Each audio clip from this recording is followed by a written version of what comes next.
ভারতে ভেন্যু পরিবর্তন করে বাংলাদেশকে বিশ্বকাপে আমন্ত্রণের প্রস্তাব গুঞ্জন বলে উড়িয়ে দিয়েছেন বিসিবি সভাপতি আমিনুল ইসলাম বুলবুল। সোমবার নাগাদ আইসিসির জবাব পাওয়ার আশা তার। এছাড়া তামিম ইকবালকে নিয়ে মন্তব্যের জেরে বিসিবি পরিচালক এম নাজমুল ইসলামকে কারণ দর্শাতে বলছে বিসিবি। দায়িত্বকালে কঠিন পরিস্থিতি মোকাবেলা করছেন বলেও জানান তিনি। সিলেট থেকে আশিক সারোয়ারের রিপোর্ট। সিলেটে স্কুল ক্রিকেটের জার্সি উন্মোচন অনুষ্ঠানে উপস্থিত বিসিবি সভাপতি আমিনুল ইসলাম বুলবুল। অনুষ্ঠানে বিশ্বকাপ নিয়ে কঠিন পরিস্থিতি মোকাবেলার কথা স্বীকার করেন তিনি। এরপর সংবাদ সম্মেলনে ভারতের অন্য কোনো ভেন্যুতে খেলার প্রস্তাব দেয়া হলে বাংলাদেশ বিশ্বকাপে অংশ নেবে কিনা এ প্রশ্নেরও জবাব দেন বুলবুল। ভারতের অন্য ভেন্যু তো ভারতই, ভেন্যু বলে তো কোনো কথা নেই।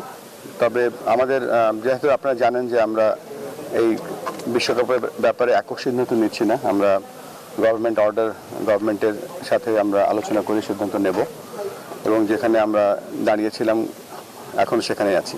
বিশ্বকাপে ভারত থেকে বাংলাদেশের ম্যাচ শ্রীলঙ্কায় সরানোর জন্য আইসিসিকে মেইল করেছিল বিসিবি, যার উত্তর এখনো পাওয়া যায়নি বলেই জানান বুলবুল।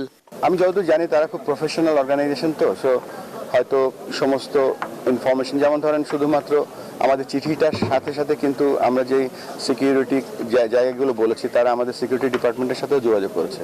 তো বিভিন্ন ইনফরমেশন তারা টেবিলে নেওয়ার পরে আলোচনা করবে আর কি। সো হয়তো they are collecting all the information, maybe হয়তো মঙ্গলবারের দিকে হয়তো।